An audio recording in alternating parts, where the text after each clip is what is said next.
আগামী ৭ জানুয়ারি অনুষ্ঠিতব্য জাতীয় নির্বাচনে ইভিএম পদ্ধতিতে ভোট গণনা করা হবে। আপনি জানেন কি কিভাবে ইভিএম পদ্ধতিতে ভোট গণনা করতে হয়? আজকের ভিডিওতে আমি অত্যন্ত সহজ সরলভাবে বুঝিয়ে দিব কিভাবে ইভিএম পদ্ধতিতে ভোট দিতে হবে। ইভিএম পদ্ধতিতে ভোট দিতে গেলে আপনাকে অবশ্যই একটি এনআইডি কার্ড অথবা পুরনো এনআইডি কার্ড সাথে নিয়ে যেতে হবে।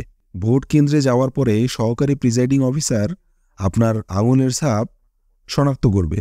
আপনার আঙুলের ছাপ ইভিএমে প্রদর্শনের সাথে সাথে আপনার এনআইডি কার্ড এবং আপনার যাবতীয় তথ্য স্ক্রিনে ভেসে আসবে। যদি কোনো কারণে আপনার আঙুলের ছাপের মাধ্যমে ইভিএম কোনো তথ্য যাচাই করতে না পারে, সেই ক্ষেত্রে প্রিজাইডিং অফিসার আপনার এনআইডি কার্ডের নাম্বার ইনপুট করে আপনার যাবতীয় তথ্য ভেরিফিকেশন করবেন।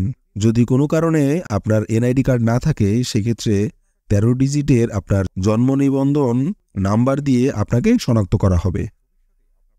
সার্ভারে প্রদর্শিত আপনার চেহারার সাথে যদি মিল পাওয়া যায়, সেক্ষেত্রে একজন পুলিং অফিসার আপনার আঙুলে কালি লাগিয়ে আপনাকে গোপন কক্ষে পাঠিয়ে দেবে ভোট প্রদানের জন্য। গোপন কক্ষে ঢোকার পরে আপনি একটি ডিজিটাল ব্যালট দেখতে পাবেন। ডিজিটাল ব্যালটে আপনার সমস্ত প্রার্থীর নাম দেওয়া থাকবে। ব্যালট মেশিনের একদম নিচের দিকে থাকবে সবুজ এবং লাল বাটন।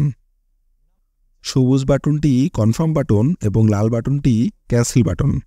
এখন ব্যালট মেশিনের প্রদর্শিত যে প্রার্থীর নাম রয়েছে, আপনার পছন্দের প্রার্থীর পাশের ডান পাশে যে সাদা বাটনটি রয়েছে, সেই বাটনে চাপ দিতে হবে।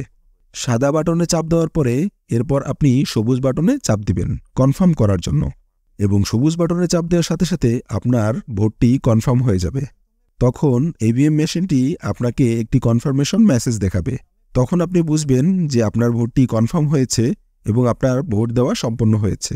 কিন্তু আপনি যদি ভুল করে আপনার পছন্দের প্রার্থীর জায়গা ভুলে অন্য কোনো বাটন চাপ দিয়ে দেন, সেক্ষেত্রে আপনার মূল্যবান ভোটটি কিন্তু অন্য কোনো প্রার্থীর খাতায় যোগ হয়ে যাবে।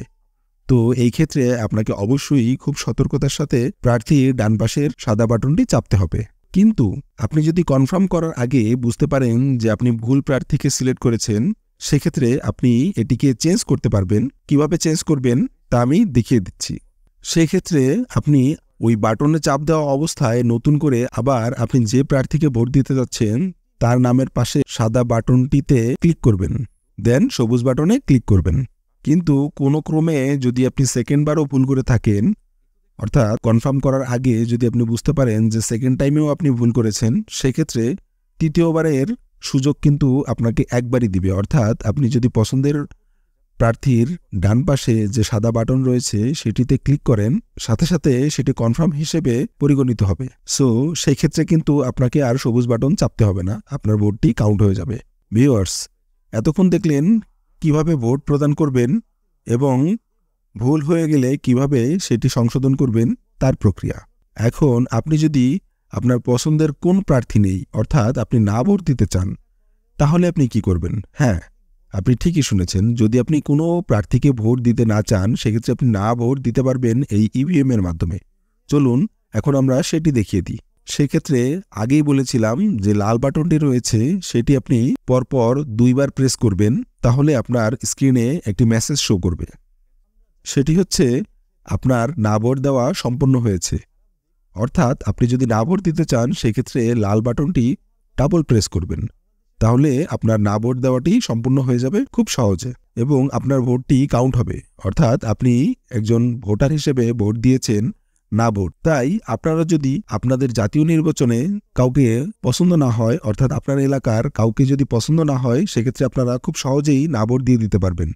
তাই আমি অনুরোধ করব আপনারা ভোট কেন্দ্রে গিয়ে পছন্দের প্রার্থীকে ভোট দিন, এবং যদি কাউকে পছন্দ না হয়ে থাকে তাহলে না ভোট দিন।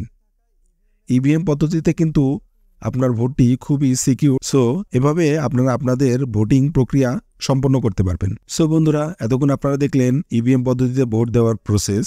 এরপরেও যদি আপনাদের এ বিষয়ে কোনো প্রশ্ন থেকে থাকে, তাহলে অবশ্যই আমার কমেন্টস বক্সে আপনারা কমেন্টস করবেন। আমি চেষ্টা করব সবগুলো কমেন্টসের রিপ্লাই দেওয়ার। সো আজ আমি যাচ্ছি, দেখা হবে অন্য কোনো ভিডিওতে।